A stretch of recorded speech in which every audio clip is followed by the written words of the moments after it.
हा आहे आपल्या देशाचा शेतकरी. रोजच्या रोज घाम गावतो, पण शेवटी त्याच्या मेहनतीचा भाव ठरवतो बाजाराच्या जुगारात. कधी पाऊस जास्त, कधी दुष्काळ, उत्पादन कमी जास्त झाले की भाव एकदम कोसळतात. पीक चांगलं आलं तर भाव पडतो आणि पीक बुडालं तर भाव वाढतो. पण दोन्ही वेळा नुकसान शेतकऱ्याचंच. शेतकरीला प्रश्न पडतो की मी शेती करतोय का जुगार खेळतोय? कारण भावाचा अंदाज लावणं म्हणजे नशिबाचा खेळ. आपला अन्नदाता रोज जुगार खेळतोय स्वतःच्या शेतमालाचा.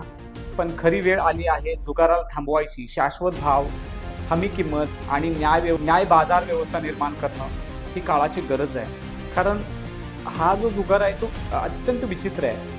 कारण एखाद्या जुगाराला किंवा ड्रीम इलेव्हन खेळणाऱ्याला सुद्धा माहिती आहे की मला मी 10 रुपये लावल्यानंतर किती रुपये मिळणार आहेत.